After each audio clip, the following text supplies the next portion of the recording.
May be कि वो पूरे के पूरे ही आपके पैसे जो है वो डूब जाए, जाए। जिसकी बहुत ज़्यादा एग्जांपल्स हैं कराची में स्पेशली।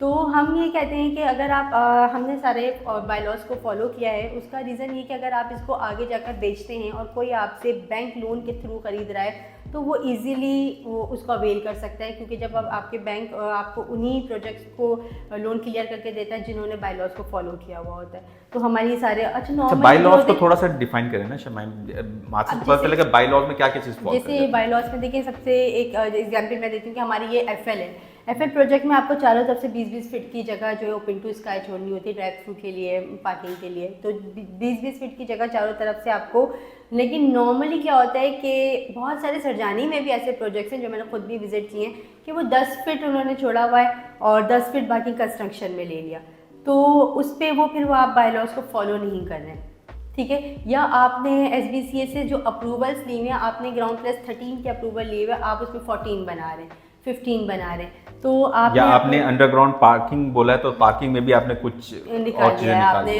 ग्राउंड में आपने एमिनिटीज बोला है लेकिन वो एमिनिटीज को आपने रहायशी अपार्टमेंट निकाल दिया, ठीक है। तो ये सारी चीजें लिफ्ट में लोग लिफ्ट के साइज में लोग साइज में करते हैं, बहुत सारी चीजों में। अब जिससे हमने जितनी ओपन टू डक्ट जो स्पेस है, तो जो हमने वहाँ से क्लियर करवाया है हम एज इट इज़ उसी पे ही 1 इंच का भी आगे पीछे नहीं किया हुआ है, सेम उसी पे ही काम कर रहे हैं। तो ये सारी चीज़ें अगर ये बायलॉज फॉलो नहीं करते हैं तो आगे जाके बिल्डर में भी कि वो निकल जाए, वो तो अपने 344 अपार्टमेंट बेच कर निकल जाएगा, लेकिन जो 350 अपार्टमेंट्स में यहाँ रहने वाले लोग हैं वो फिर उन चीज़ों को फेस करते हैं। तो हमने ये सारी चीज़ें अपनी क्लियर डॉक्यूमेंटेशन के साथ हमने यहाँ पे लगाई हुई हैं, आप यहाँ पे आकर चेक करें। कंस्ट्रक्शन पे मतलब आप इसकी अगर हम आपको कह रहे हैं कि हमने 20 फीट छोड़ा तो मे बी हमने 20 फीट से ज़्यादा ही छोड़ा हुआ है, वो एग्जाम्पल है हम आपके सामने। रूम का साइज हो गया, आपका कॉरिडोर का साइज हो गया, स्टेयर साइज हो गया, बैल्कनी साइज हो गया, आपका स्टेयर केस साइज हो गया। बल्कि हमारे जो कंस्ट्रक्शन मैनेजर हैं जावेद साहब, उन्होंने बड़ी अच्छी बात बोली कि अक्सर हम लोग जब डिसीजन ले रहे होते हैं तो हम 2 लाख या 3 लाख महंगा समझ के किसी चीज़ को छोड़ देते हैं, लेकिन जब हम छोड़ रहे होते हैं हम ये नहीं सोच रहे होते कि अगर कोई चीज़ 2 या 3 लाख रुपए महंगी मिल रही है तो उसका after impact in terms of benefit क्या है। आया आपको कोई ऐसा प्रोजेक्ट तो नहीं ले रहे आप 3 लाख सस्ते में कि जब आप उसमें रह रहे हो तो आपको समझें दीवारों से दीवारें मिली हुई हैं, आपको घुटन का माहौल मिल रहा है, आप जब अपने अपार्टमेंट से बाहर गर्दन में निकालें तो आपको लगे कि आप जो हैं वो किसी तेज़ गाम डब्बे में बैठ गए हैं आप, और आपने जिस तरह बर्थ के बीच में होता है ना एक पैसेज बना होता है जिससे 2 लोग एक टाइम गुजर सकते हैं, तो ऐसा आपको दड़बा सिस्टम ना मिले। तो आया आप क्या इन पैसों के ऊपर क्या ये लग्जरीज नहीं, ये बेनिफिट नहीं, इसको कैश नहीं करना चाहिए? बिल्कुल कैश करना चाहिए जब आप यहाँ पे रह रहे हैं, और यही चीज़ आपके आने वाले वक्त में रिटर्न ऑफ इन्वेस्टमेंट पे भी सबसे अच्छी चीज़ कि ये वो चीज़ें हैं जो हमारे प्रोजेक्ट पे बात करें तो ये वो चीज़ें हैं जो कि यहाँ पे सरजानी में आपको कोई और प्रोजेक्ट नहीं दे रहा है। तो जब आप यहाँ सर्च कर रहे हैं, यहाँ लेना चाह रहे हैं, तो और ये महंगा भी नहीं है, ऐसा नहीं है कि आपको 2 लाख 4 लाख महंगे में आप खरीद रहे हैं, बल्कि सस्ता ही है, बल्कि सस्ता है ऐसे ही। तो ये वो अच्छा हम यहाँ कहते हैं कि मैं अगर आप सर्च करें तो आप यहाँ पे जस्ट विजिट करें, आप ये नहीं कि आप पैसे लेकर आएँ और पैसे ही जो है आपने जहाँ पे भी लेना है आप लें, क्योंकि जितने यहाँ पे प्रोजेक्ट्स है मेरा ये जो है वो दावा है कि आपको फर्स्ट ऑफ ऑल तो बेनिफिट्स ये कोई नहीं दे रहा, ठीक है। दूसरी बात ये कि अगर आपको ये वाले प्राइजेस भी मतलब अगर आप बेनिफिट्स नहीं ले रहे होते तो कॉम्प्रोमाइज प्राइस पे कर रहे होते ना, कि आप कहते चले हमें वो 5 लाख सस्ता में तो हमें पार्क की ज़रूरत नहीं है, हम ऐसा प्रोजेक्ट ले लेते हैं जिसमें पार्क नहीं है तो हम वो 5 लाख। सबसे पहले ये जब चीज़ें जब आप इसको रह रहे होंगे और एक्सपीरियंस करोगे तो डिफरेंस आपको खुद ही नजर आ जाएगा। या उसमें लिफ्ट नहीं है या उसमें कार्गो लिफ्ट नहीं है, हम तो कार्गो लिफ्ट सेपरेट आप दे रहे हैं, आप पैसेंजर लिफ्ट सेपरेट, या वो यहाँ पे तो सरजानी में तो सर मोस्टली प्रोजेक्ट्स ऐसे हैं, 80% प्रोजेक्ट्स ऐसे हैं जो आपको पार्किंग भी आपके अपार्टमेंट के अंदर नहीं दे रहे क्योंकि नीचे सारा कमर्शियल है मोस्टली, और तो SB के प्रोजेक्ट्स हैं तो पार्किंग भी आपको ये वो इतने छोटे छोटे कि अभी आप खरीदते हुए वो 2 लाख बचा रहे हैं या 5 लाख बचा लें और आप सोचें इट्स ओके मुझे पार्किंग की गुजर, लेकिन ये वो पॉइंट्स हैं जो कि आगे जाकर आपको वो 2 लाख 4 लाख वाली ये बेनिफिट्स नहीं है, ये बहुत उनसे बहुत ज़्यादा बेनिफिट्स हैं कि आपको खरीदने बेचने के लिए जाएं या रहने के लिए जाएं, दोनों सूरतों में आप वो शायद अगर आपने वहाँ 50 में लिया तो आप उसको 55 में बेचेंगे तो ये आप 50 में लेके 65 में बेच सकते हैं, ये डिफरेंस है। और दूसरा ये कि क्या लोन, क्योंकि एक बहुत बड़ा आंसर ये भी है कि मार्केट में जब बायर फिर रहा होता है तो ज़रूरी नहीं कि 100% आपका बायर जो है वो कैश बायर हो।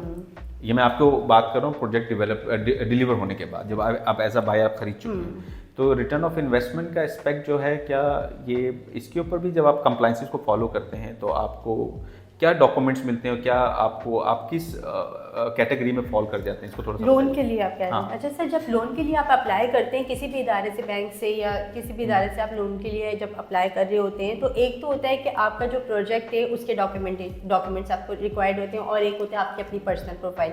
ये दोनों चीज़ें जाकर वहाँ पे फिर अगर आप उस क्राइटेरिया में कम्प्लीटली उतर रहे हैं तो वो आपको लोन क्लियर कर देता है। बिल्डर की तरफ से यानी इस प्रोजेक्ट की तरफ से जितनी डॉक्यूमेंटेशन की रिक्वायरमेंट आपको है वो हम आपको 100% प्रोवाइड करेंगे। जैसे अभी हमने कहा कि उसमें बहुत सारी चीज़ें आ जाती हैं, बाय लॉज वाली चीज़ें आ जाती हैं, आपकी ज़मीन किसके नाम पर है, वो किस तरह से जो है उसके डॉक्यूमेंट्स क्या हैं, ये तमाम चीज़ें तो हम तो यहाँ से आपको 100% सारी चीज़ें देंगे।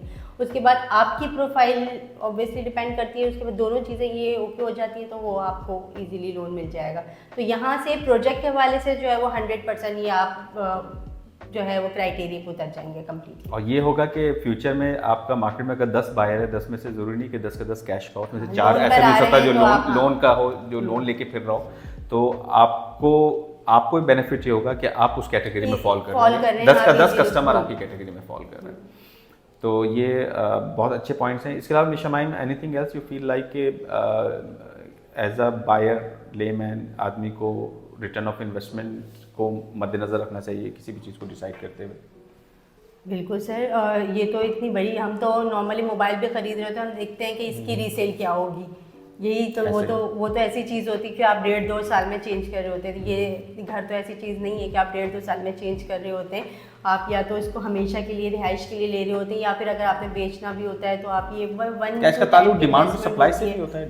डिमांड और सप्लाई से भी इसका ताल्लुक होता है रिटर्न ऑफ इन्वेस्टमेंट का? बिल्कुल सर, होता है। तो डिमांड और सप्लाई प्रॉपर्टी में आप कैसे डिफाइन करेंगे कि कहाँ की डिमांड कैसे बढ़ जाती है, किस नौयत से? मतलब क्या कोई साइज ऑफ द प्रॉपर्टी, क्या उसका बायर होता है मखसूस एक खास कैटेगरी का कोई, क्योंकि डेफिनेटली एलीट क्लास है, फिर उसके बाद आपका अपर मिडिल क्लास है, फिर मिडिल क्लास है, लोअर मिडिल क्लास है, तो हर किसी की अपनी पोजीशनिंग है।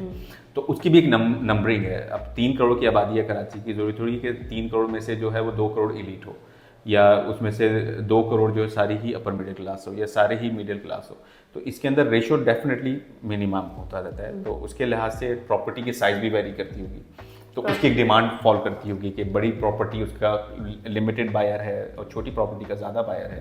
तो इसको थोड़ा सा डिफाइन करें कि किस तरह असर। अच्छा सर, इसमें ये होता है कि जो जिसकी डिमांड ज़्यादा होती है, लाइक यहाँ पर अगर 2 बेड लाउंज की बायर ज़्यादा है, तो फिर 2 बेड लाउंज की जो 2 बेड लाउंज का बायर क्यों ज़्यादा होगा, क्यों, इसको थोड़ा सा बताएं क्या? ये तो एरिया वाइज भी डिपेंड करता है। और यहाँ पर अगर हम सरजानी में देखें तो जो रिहाइश के लिए आते हैं तो वो मोस्टली 2 बेड लाउंज वाली gentry. It's not about just सुजानी शमाइम, ये आपको गुलशन में, हत्ता कि डीएचए में भी आपको छोटी प्रॉपर्टी का बायर ज़्यादा मिलेगा। क्या वजह है इसकी?